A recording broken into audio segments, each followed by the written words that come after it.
Hello guys, welcome to my channel. So today I am going to discuss the topic objects may float or sink in water from the chapter sorting materials into groups and rest of the topic uh, like objects around us as well as properties of materials, then appearance, hardness, soluble or insoluble. All these topics I have already covered in my previous videos. So if you want to see, if you want to know about this chapter, so you can go through my videos, okay? And in this video I am going to explain you the topic objects may float or sink in water. So let's begin. While doing activity 4, you might have noticed that the insoluble solids separate out from water. Okay, so here it is saying that from the activity 4, what you have done, that you might have noticed that insoluble solids separate out from water. So जितने भी insoluble solids हैं उसको हमने क्या किया, water से वो separate कर सकते हैं. ठीक है, वो अलग से दिखाई देते हैं तो हम लोग उसको सेपरेट कर सकते हैं. And you may have also noticed this with some liquids in activity 5. और हमने एक्टिविटी 5 में what we did, हम लोग ने ये लिक्विड के साथ एक्सपेरिमेंट किया था और हम उसमें भी नोटिस कर सकते हैं कौन सा लिक्विड वाटर में मिक्स हो गया और कौन सा नहीं हुआ है. जो लिक्विड मिक्स नहीं हुआ है वो क्या करता है, वो ऊपर फ्लोट कर लेता है, जो कि हमें ईज़िली पता चल जाता है कि ये लिक्विड वाटर में डिज़ोल्व नहीं हुआ है. Now, some of these materials that do not mix with water floated to the surface of water. और कुछ materials जो कि mix नहीं होते हैं वो क्या होते हैं, फ्लोट करने लगते हैं. आप यहाँ पे देख सकते हैं पिक्चर में 4.5 में, some liquid mix with well in water and some others do not. A में क्या है, what you are observing that liquid mix in water, and in B beaker you are observing that the liquid is not mixed with water but the liquid uh, float on the water surface. आप देख रहे हैं यहाँ पे जो liquid है ये water surface पर ऊपर आ गई है, फ्लोट कर रही है. ठीक है, दैट मीन्स हम लोग ईजिली पता लगा सकते हैं. ओके,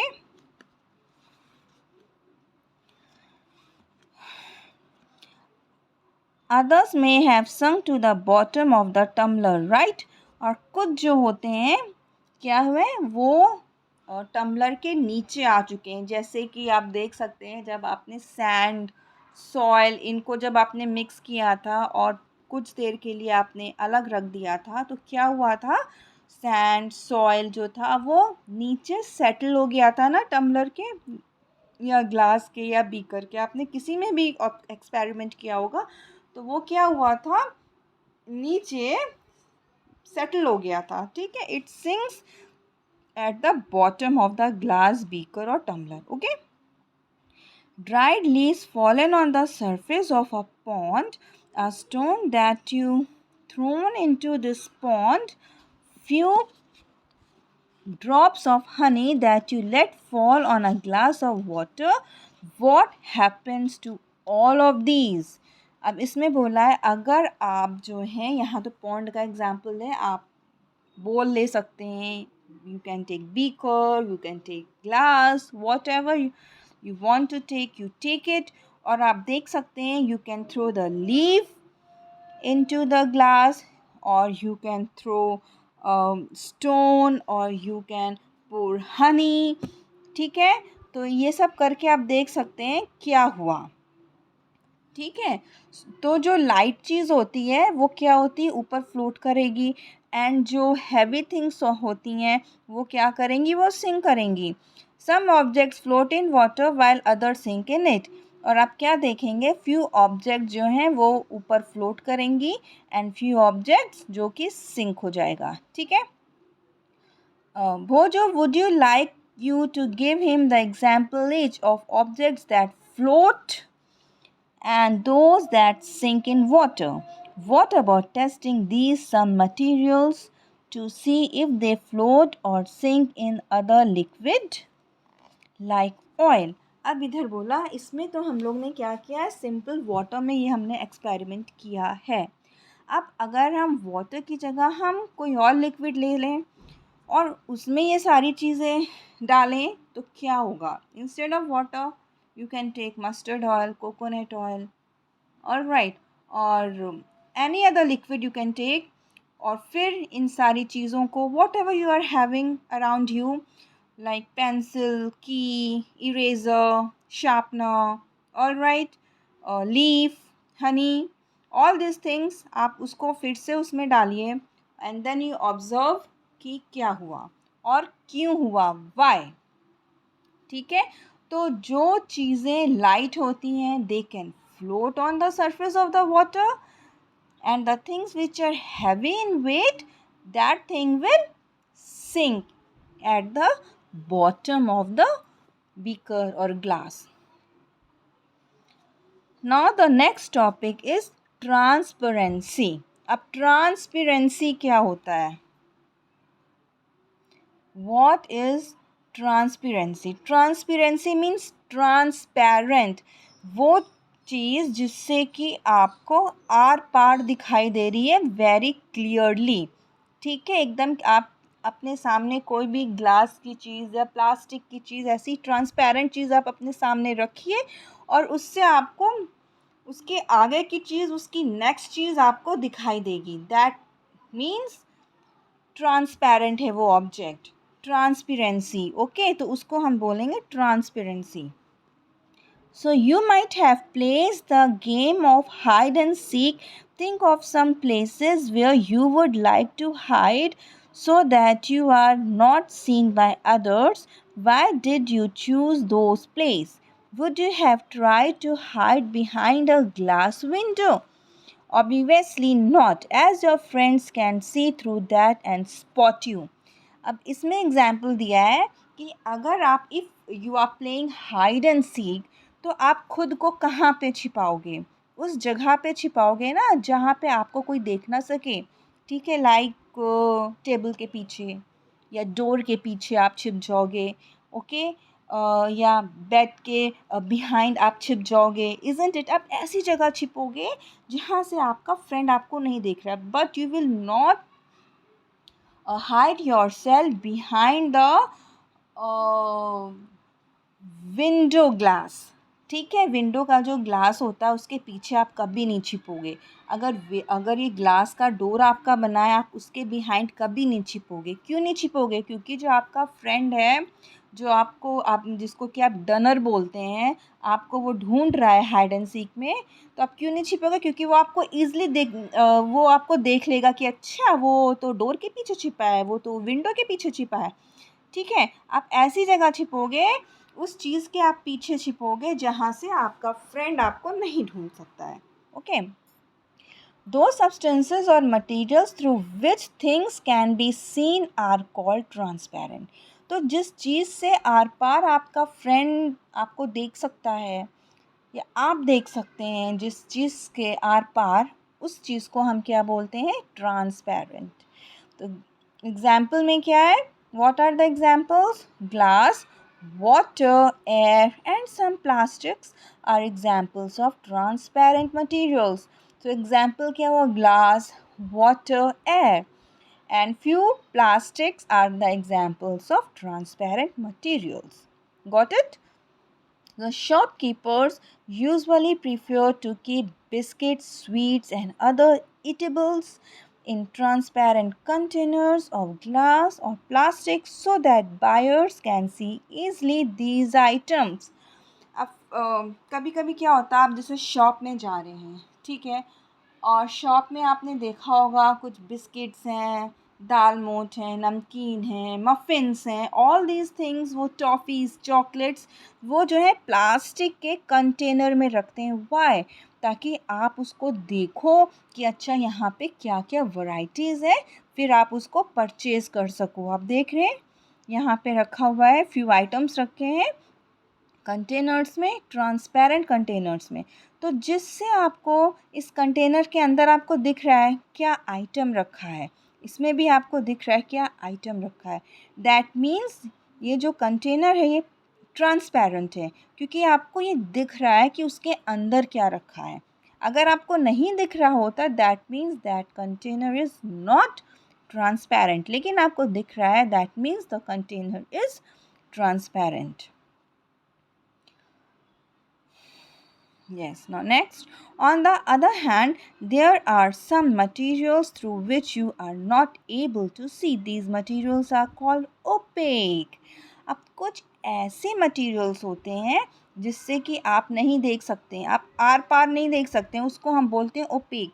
अब लाइक बिस्किट का जो पैकेट होता है या चिप्स का जो पैकेट होता है जिसके अंदर चिप्स होता है, आप देख सकते हो उस चिप्स के अंदर किस कलर का चिप्स है, क्या है।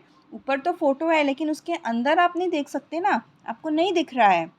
तो दैट मीन्स वो क्या है, ओपेक है, आपको नहीं दिखाई दे रहा है। That means that material is opaque. अब बिस्किट का रैपर होता है, जैसे हाइड एंड सीक बिस्किट है, आप उस रैप आपको पता है इसके अंदर बिस्किट है, ठीक है, लेकिन आपको रैपर के अंदर आपको नहीं दिखाई दे रहा है कि इसके अंदर बिस्किट है। दैट मीन्स वो रैपर क्या है, ओपेक हो गया है, ठीक है।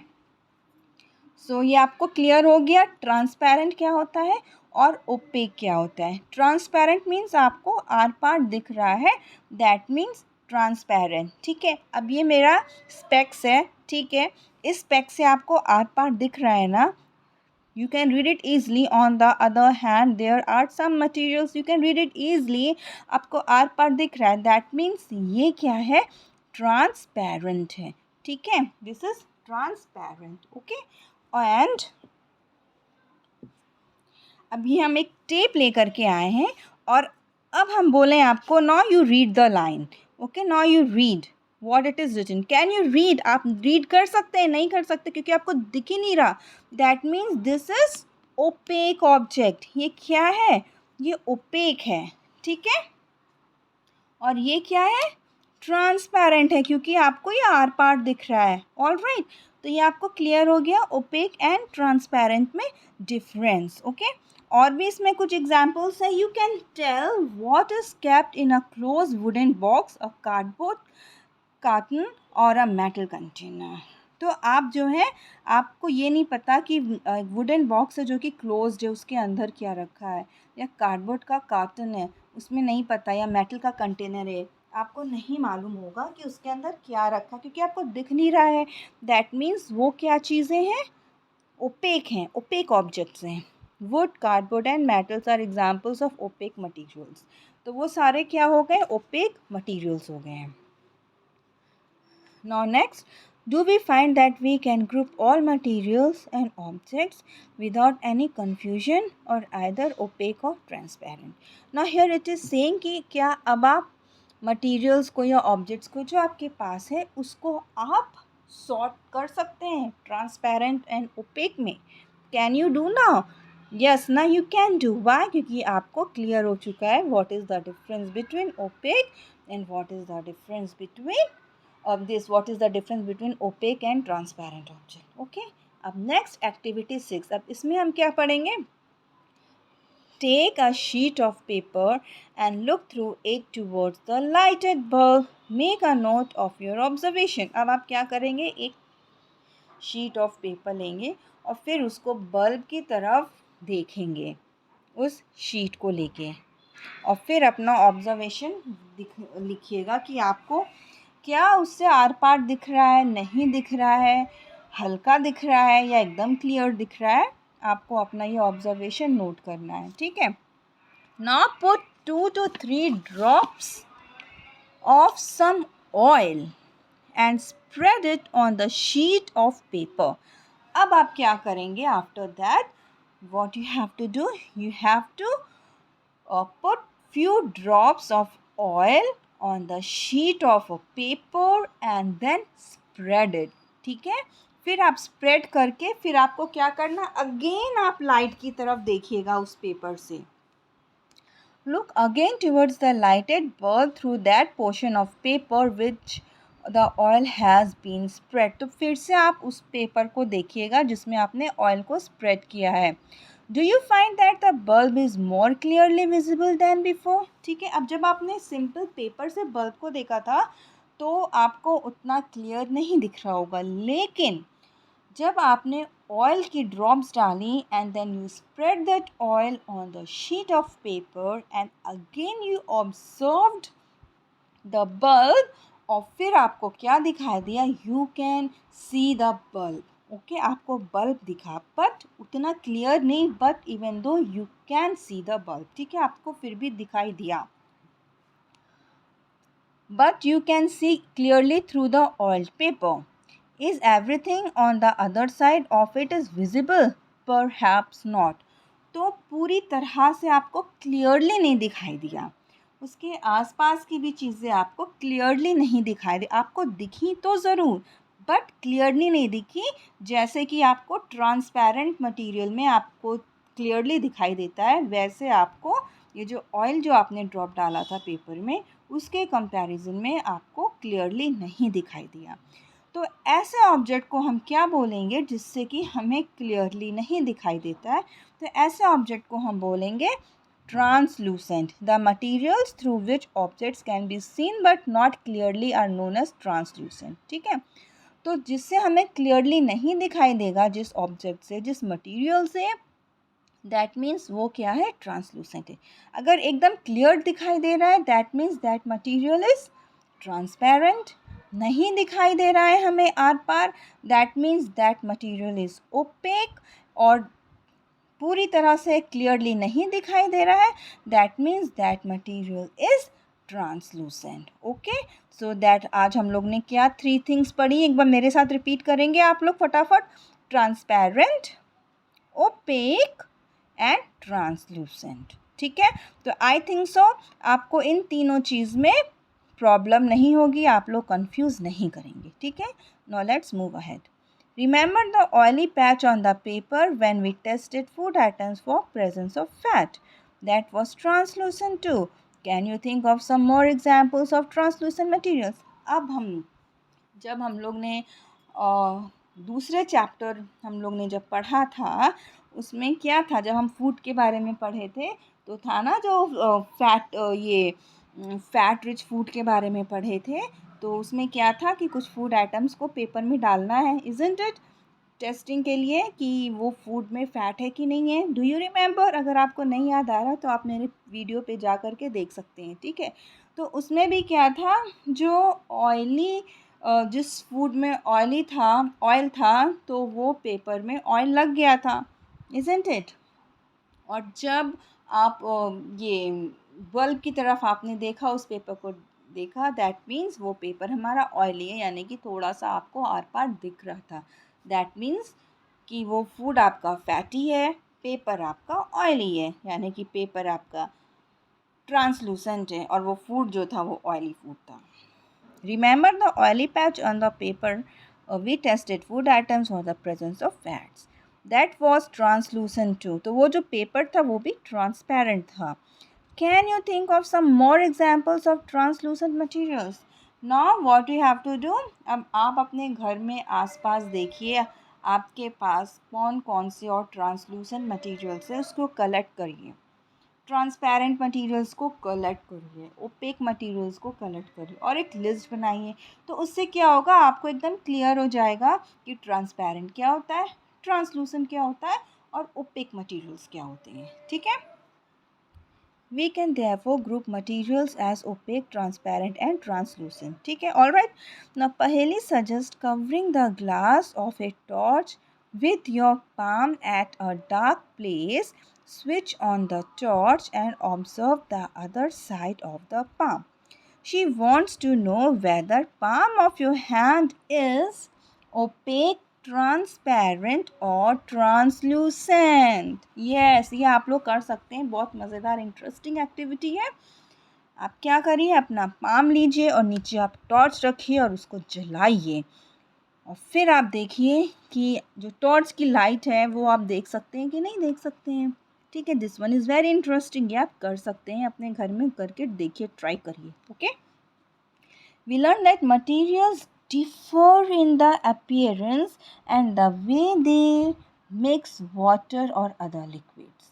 They may float or sink in water or may be transparent, opaque or translucent. Materials can group on the basis of similarities, difference in their properties. तो अब इसमें क्या बोल रहा है, what it is saying in this paragraph, that अभी तक हम लोग ने क्या पढ़ लिया है, क्या क्या हम लोग ने पढ़ा था कि कौन से ऐसे मटेरियल्स हैं जो कि लिक्विड में डिज़ोल्व होते हैं कि नहीं डिज़ोल्व होते हैं. ठीक है, लिक्विड लिक्विड में डिज़ोल्व होता है कि नहीं होता है. ऑल राइट, एंड देन कौन कौन से मटेरियल्स हमारे ट्रांसपेरेंट हैं, ट्रांसलूसेंट, ओपेक हैं, इन सब के बारे में हम लोग ने पढ़ा है. Why do we need a group materials. अब पूछा है कि हम लोग जो है मटीरियल्स को ग्रुप क्यों करते हैं. वाई, ये चैप्टर है ना sorting of materials into group. क्यों हम लोग सॉर्ट करते हैं, क्यों हम लोग ग्रुप में रखते हैं, क्यों रखते हैं, क्योंकि हमें चीज़ों को फाइंड करने में ईजी हो, so that we can easily find out the things, we can easily take out the things which are kept in groups. ठीक है, in everyday life we often group materials for our convenience. At home, usually store things in such a manner that similar objects are placed together. Such an arrangement helps us to locate them easily. Similarly, a grocer usually keeps all types of biscuits at one corner of his shop, all soaps at another, while grains and pulses are stored at some other place. There is another reason why we find such grouping useful. Divide materials in group makes it convenient to study their properties and observe any pattern in these properties. We will study more about this in higher classes. अब क्यों ज़रूरी होता है, आप देखते हैं, अगर आप शॉप में गए हैं तो आपने क्या देखा, बिस्किट बिस्किट एक साथ रखा है, पल्सेस पल्सेस एक साथ रखी हैं, सोप सोप एक साथ रखा है, टूथपेस्ट एक साथ रखा जाता है. ठीक है, जिससे कि आपको लेने में इजी हो. ऑल राइट, अगर सारा आइटम मिक्स हो गया है तो आपको कितना टाइम लगेगा ढूंढने में. इज़न्ट इट, क्राउड हो जाएगा शॉप में, हो नहीं जाएगा, होगा ना, क्राउड हो जाएगा. तो इसलिए हम लोग मटेरियल्स को ग्रुप में रखते हैं, मटेरियल्स को हम लोग सॉर्ट करके रखते हैं ताकि हमको ईजी हो चीज़ों को ढूंढने में और वहाँ से निकालने में. ठीक है, घर में भी आप देखते होंगे आपकी मम्मी जब घर ठीक करती हैं तो जितनी भी बेडशीट्स हैं वो एक साथ अलग रखेंगी, आपके क्लोथ्स हैं वो फोल्ड करके एक तरफ रखेंगी. ठीक है, ये नहीं कि बेडशीट्स, पिलो कवर, कर्टन, आप लोग के क्लोथ्स, स्कूल यूनिफॉर्म, सॉक्स, ये सारी चीज़ें आपकी मम्मा एक साथ तो नहीं रखती हैं ना. क्या करती हैं, उसको सॉर्ट करती हैं, उनको ग्रुप में करके रखती हैं. बेडशीट्स एक साथ, पिलो कवर्स एक साथ एक तरफ, कर्टेन एक साइड में रखेंगे, आपके ड्रेसेस एक तरफ रखेंगे, सॉक्स एक तरफ रखेंगे. इज़न्ट इट, आपके स्कूल यूनिफॉर्म एक तरफ रखेंगे, आपके शूज़ कहीं और कबर्ड में रखे जाएंगे. ठीक है, तो ये सारी चीज़ें क्यों अलग किया जाता है,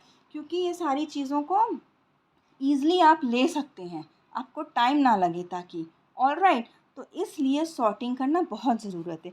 और नेक्स्ट क्यों करते हैं, इसकी प्रॉपर्टीज़ क्या हैं, उनके पैटर्न्स क्या होते हैं. तो ये सारी चीज़ें जो हैं हम लोग और भी जो डिटेल में हैं, प्रॉपर्टीज़, पैटर्न्स हैं, ये सब जो हैं हम हायर क्लासेस में पढ़ेंगे. अभी सिर्फ कितना है, क्या है हमारे में, कि सॉर्टिंग करना मटेरियल्स की, क्यों सॉर्टिंग करना ज़रूरी होता है. सो गाइस, आज हमारा ये चैप्टर हमारा यहीं पे ख़त्म होता है. और इसके जो कीवर्ड्स हैं आप यहाँ पे देख सकते हैं, कीवर्ड्स, ये मैं नेक्स्ट वीडियो में डिस्कस करूँगी. ठीक है, so until then, bye bye and take care. God bless you.